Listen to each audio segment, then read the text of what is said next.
Alright, we are back with a new deck for Standard. High Noon Control. High Noon is a card that is an enchantment that grinds the game to a halt. Each player can only cast one spell per turn. Sounds like a fantastic way to design a deck for a pleasant gaming experience. So what do? We have Thunder Trap Trainer, which is a 2-drop 1/2 with Offspring, can get you up to 2 cards when it comes to the battlefield off the top of your library, with some cards that are non-creatures and non-lands. Well, what can we grab? We can grab High Noon. We can grab Into the Royal to bounce a permanent and keep you drawing cards for more business spells. We can grab Roaring Furnace, a fantastic removal spell and late game card draw engine.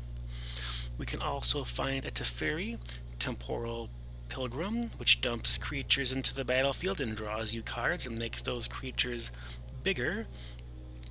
We can find a Bottomless Pool to again bounce creatures and draw you cards. We can grab Silver Scrutiny, which draws you cards during your opponent's turn, or you can tap out and draw as many cards as you want during your turn. We can grab Etherize because usually decks try to kill you by attacking, so we'll set your opponent back for trying to attack you. How dare they? We can also grab Extravagant Replication, which copies a permanent on your battlefield that is not land. So you can copy some High Noons. Fun fact, it also does 5 damage to any target as well, so you can put these two together to create a clock on your opponent. And then we can also grab This Town Ain't Big Enough, a fantastic spell that can bounce a permanent you control and a permanent your opponents control for the low cost of 2. Then you can play your Thunder Trap Trainer again or your Roaring Furnace again for extra benefit. Or you can save other non-land permanents that are trying to be destroyed. Also, fun fact, you can bounce 2 of your own creatures or permanents in response to a Sunfall or board wipe effect, making it much less effective, and then you can get that effect again. We also have Sarah Paragon, a 3/4 flyer.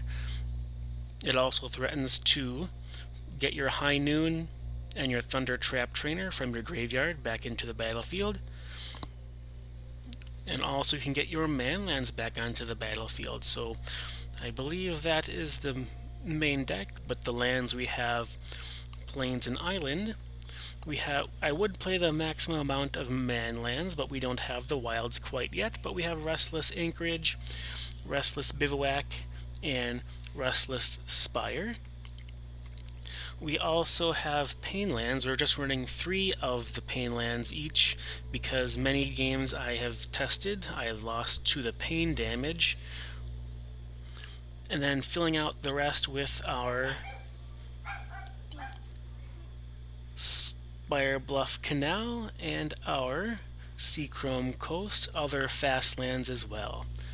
So we also have our sideboard. So we have currently running Charming Prince, another good 2-drop, lets you dig for a card or gain new life or exile a creature, and then if it's your creature you can get that effect again. Also 2/2 for 2, not terrible. Rest in Peace for the graveyard decks. Also you can get it back with Sarah Paragon if it gets destroyed. Negate for control decks or things that want to resolve non-creatures. The Filigree Silex for token-heavy decks. Also can get it back with Sarah Paragon.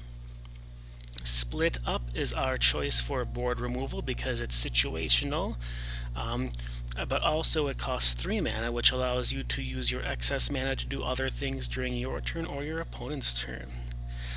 Ifara's Dispersal for those super aggressive red decks or decks that try to dump a lot of things on one creature and then kill you with it. So 1 mana, go back to the hand and think about it, what you've done. Then lastly we have Jace the Perfected Mind, a good way to slow down control decks or mid-range decks, and also the mill condition is a way to have a alternate win condition against those decks as well. So there you have it. High Noon Control. Let me know what you think and have a wonderful day.